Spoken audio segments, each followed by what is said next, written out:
Tervist! Mina jälle Neeme Streetmotost ja täna me oleme siin hämaras garaažis.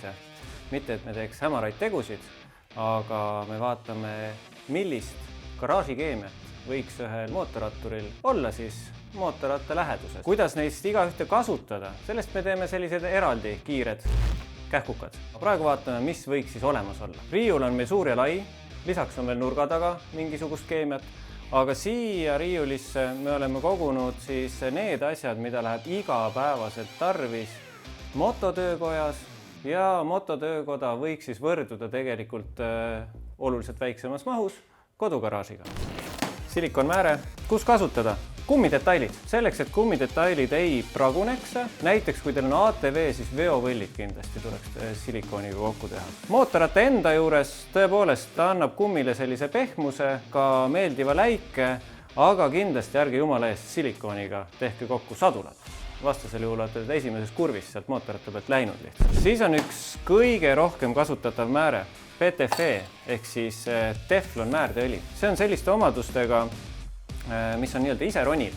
Kus seda saab kasutada mootorratta juures? Näiteks lukupesad, süüteluku probleemiga mootorrattad, osad Yamahad, osad Hondad, millel peab seda süütelukus võtit sudima selleks, et ta hakkaks keerama. Selle määrdeaine suur pluss on see, et ta ei tahkestu. Ta ronib igale poole vahele, aga ta ei kleebi mitte midagi kokku. Seda võib veel lasta jalaraudade liikuvate osade vahele ja siduri ja piduri link näiteks. Multi high-tech oil. Mõned kasutavad seda isegi detailide puhastamiseks.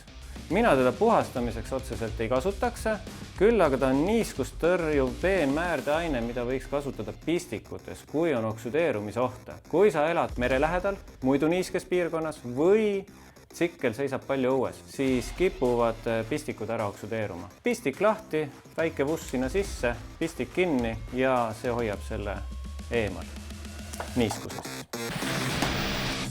Keti määrimine. Ketiga mootorrattal keti määrimisest ei pääse mitte keegi. Kas ta on nüüd aerosoolpudelis, mis on sobilik siis, kui meil on olemas näiteks keskharke või on kodugaraažis olemas tagapukke. Hea mugav, ühe käega lükkad mootorrattal siis tagaratta käima ja teisega siis lased sinna keti peale. Või siis pasta.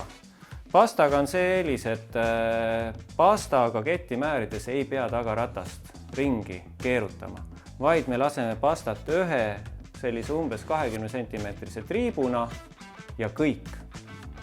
Kui me läheme sõitma, siis kett veab selle ise ketirattaid mööda kenasti laiali. Veel üks määre, mis on jällegi teflon, PTFE. Põhimõtteliselt on see sama asi, mis oil, aga oluliselt paksemas konsistentsis siis. Ehk siis ta ei valgu, ta ei voola niisama lihtsalt. Tasub kasutada seal, kus on suuremad nii-öelda vahed ja pilude. Näiteks, nagu siin pildi peal on ka autoukse lukustussüsteem tegelikult. Kodus võite seda kasutada. Uksehinged, väravahinged, kellel on värav, ukseluku südamikud, kõik sellised asjad. Lõhustab ka roostet. Valge määre. Seda me kasutame näiteks rattavõllide määrimisel. Hästi tihti rattavõllid kipuvad olema mootorrattal kinni jäänud, natukene ka roosterantidega. Saame selle rattavõlli rehvivahetusel sealt kätte, peseme break-cleaneriga puhtaks ja tõmbame 2 triipu seda valget määret sinna peale ja tõmbab veel sõrmega laiali ja on edasine korrosioon takistatud, pluss rattavõll hakkab ilusti liikuma. Rattavõllil võib kasutada ka seda PTFE-d. Ei ole täheldanud väga suurt erinevust. Siinkohal ütleks nii, kellele mis meeldib. Aeg-ajalt tuleb ette seda, et on poldid kinni. On selline asi nagu grafiidiga rooste lõhustaja. See lasete törtsu õhtul peale ja hommikul on palju suurem tõenäosus saada see polt lahti. Ehk siis lõhustab roostet, ronib ise igale poole vahele, selleks, et saada kinni jäänud poldid kätte.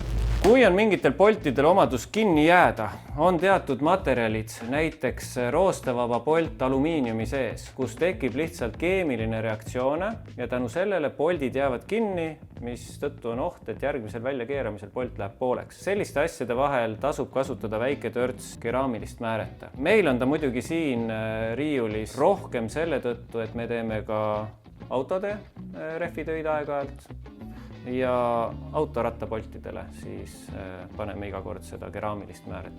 Aga mootorratastel näiteks esihargi võllistopperid. teatud mudelitel on täpselt sellise kinnijäämissündroomiga, nii et tasub sinna seda väike törts vahele lasta. Ja viimane me jõuame siin kellegi üllitiseni siltide osas, kes on kirjutanud siia serva peale Tavott. No päris Tavott ta ei ole. Laagrimääre, siin on lihtsalt 2 erineva tootja omad, siin on olnud Castrol, siin on SKF-i enda oma. Seda laagrimääret, mis on ühtlasi vett hülgav, kasutame me siis rehvi vahetuse käigus rattaid alt võttes simmeritele. Ehk siis simmer on see, mis on laagri peal ja takistab vee sisse minekut siis laagrini. Kui see simmer on kuiv, siis ta hakkab kulutama distantspuksi, mis on alumiiniumist ja on üsna õrn materjal. Nii et määrime ära simmerid, et oleks siis hõõrdetakistus väiksem. Ja viimaseks, seda kulub kõige rohkem, brake cleaner, selleks, et detailid saada puhtaks vanast õlist, rasvast, muust sodiste. Õnneks on ka kõikidest teistest määretest soodsam. Ja ongi kõik selle pisikese nimekirjaga. Nende määretega tegelikult peaks iga mootorratta omanik saama hakkama igapäevase ekspluatatsiooni tegemisel. Kui siin nüüd neid määrdeid ei kasutaks, mis võib siis juhtuda? No ütleme nii, et kõige drastilisem on ilmselt see, kui teil on kett täiesti kuive.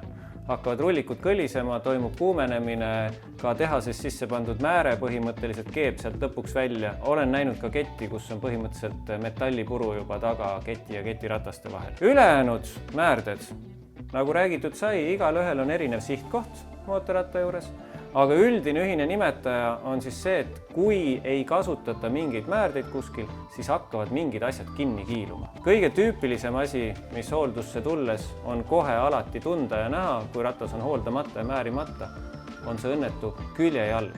Kui see on määrimata, siis teinekord peab 2 käega tõmbama seda jalga sealt sinna alla.